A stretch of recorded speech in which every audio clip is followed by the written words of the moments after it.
मराठवाड्यामध्ये आणि विदर्भातल्या काही भागामध्ये, पश्चिम महाराष्ट्रातल्या काही भागामध्ये अवकाळी पावसाचा, गारपिटीचा आणि तुफान वाऱ्याचा फटका हा फार मोठ्या प्रमाणात शेतकऱ्यांना बसला। प्रामुख्यानं फळ उत्पादक जे शेतकरी आहेत त्यांना फार मोठ्या प्रमाणात हा फटका बसला। भाजीपाला जे रोज घेणारे शेतकरी आहेत त्यांना फार मोठा फटका बसला। आंब्याच्या बहाराला सुद्धा फार मोठ्या प्रमाणामध्ये बागांना फटका बसला।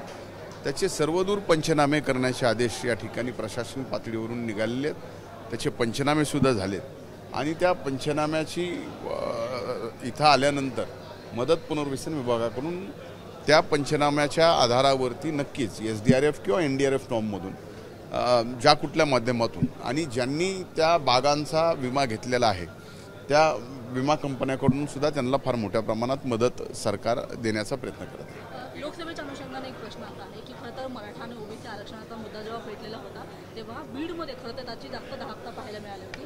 लोकसभेच्या निवडणुकीच्या अनुषंगाने पुन्हा एकदा हा विषय चर्चेमध्ये आलेला आहे। तुम्ही स्वतः प्रचार करत आहात, पंकजा मुंडे यांच्या समर्थनार्थ किती वातावरण आहे, सध्याची काय परिस्थिती?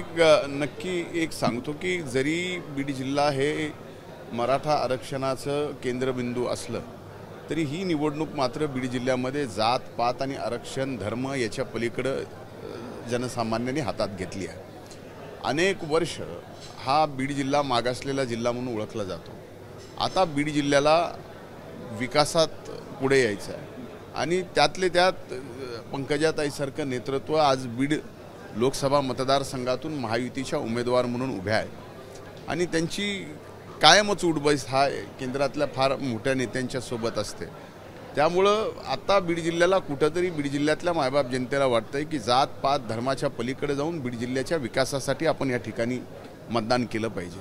मागच्या 10 वर्षातही बीड जिल्ह्यात फार मोठ्या प्रमाणामध्ये विकास करण्याचा प्रयत्न या ठिकाणी झालेला आहे, विकास झालेला आहे। आत्तासुद्धा फार मोठ्या प्रमाणामध्ये विकास होतो आहे आणि याच्या पलीकडे बीड जिल्ह्याला सर्वाधिक मोठं काम करणं गरजेचं आहे, ते सिंचनाचं आहे। ते सिंचनाचं काम करत असताना नक्कीच राज्य आणि केंद्र सरकारची दोघांची मदत लागणार आहे आणि ती सिंचनाची भूक आमची भागल्याशिवाय आमचा बीड जिल्ह्याची जी ऊसतोड मजूर पुरवणारा जिल्हा म्हणून ओळख आहे ती पुसली जाऊ शकत नाही। त्यामुळे ह्या सर्व गोष्टी आता लोकांच्या लक्षात आल्यात की नेमकं जात पात बघून आपण मतदान करायचं का आपला खऱ्या अर्थानं विकास कोण करू शकतो आणि विकास खेचून कोण आणू शकतं याला मतदान करायचं। त्यामुळं मला वाटत नाही की आरक्षणाचा कुठलाही मुद्दा या निवडणुकीमध्ये बीड जिल्ह्यामध्ये आम्हाला तर काय दिसत नाही। तसं स्टेटमेंट बिलकुल ते गेलेलं नव्हतं। तुम्ही त्याचा अर्थ माध्यमांनी वेगवेगळा काढलाय। आपल्याला कट पेस्ट करून काय काय करता येतं काय काय नाही करता येत हे तुम्हाला जेवढं माहिती तेवढं आम्हाला सुद्धा माहिती आहे। कशातनं TRP मिळतो आणि TRP मधून कशा ॲड जास्त मिळतात हे पण आम्हाला माहिती आहे। त्यामुळे या अशा गोष्टी ते बोललेले नव्हते। विषय असा होता की मुद्दा हा आरक्षण देण्याचा आहे तर सरकारने या ठिकाणी आरक्षण दिलेलं आहे आणि सरकारने द्यायचा विषय आहे तर ते राज्य सरकारच्या संदर्भातला विषय अशी त्यांची भूमिका होती आणि ती भूमिका मांडत असताना त्यांनी सांगितलं की या ठिकाणी 10% आरक्षणाचा कायदा केला, तो कायदा झाला, कायद्याने 10% आरक्षण मिळालं, त्याच्यानी भरती चालू झाली आणि 10% आरक्षण मिळाल्यानंतर तो कायदा हायकोर्टात पहिल्या 2 तारखेला टिकला सुद्धा। त्याच्यानंतर जे कुणबी प्रमाणपत्र निजामकालीन दस्ताप्रमाणे द्यायचे होते ते कुणबी प्रमाणपत्रसुद्धा एका बीड जिल्ह्यात सर्वाधिक मराठवाड्यात 70,000 कुणबी प्रमाणपत्र देण्यात आली। आता सगळ्या सोयऱ्याचा विषय आहे तर ते डायरेक्ट शासन निर्णय करून होत नाही तर त्याच्यासाठी जाहीर प्रकटन काढावं लागतं, हरकती घ्याव्या लागतात, हरकती निकाली काढून त्याचा शासन निर्णय करावा लागतो। आता याच्यात शासनाची स्पष्ट भूमिका राज्य सरकारची की 10% आरक्षण कायदा करून विशेष अधिवेशन बोलवून दिलं, कुणबी प्रमाणपत्र दिले, सगळ्या सोयऱ्याचं जाहीर प्रकटन काढून नोटिफिकेशन काढलं, त्याच्या हरकती आल्या, 6,83,000 हरकती आल्या, 2.5 लाख हरकती त्यांनी निकाली काढल्या। 2.5 लाख हरकती निकाली काढल्यानंतर ज्या काय हरकती आत्ता राहिल्यात त्या आता 1-2 महिन्यामध्ये निघतील, त्याच्यानंतर तो सुद्धा निर्णय जाहीर होईल।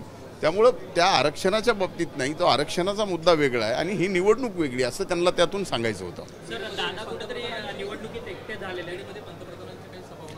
नाही त्या बाबतीमध्ये मला काय सांगता दादा एकटे नाही, दादांच्या मागं विकासावर विश्वास ठेवणारा आणि दादांच्या कष्टावर विश्वास ठेवणारा प्रत्येक व्यक्ती हा बारामती लोकसभा मतदारसंघात नाही तर उभ्या महाराष्ट्रात दादांच्या पाठीशी उभा आहे।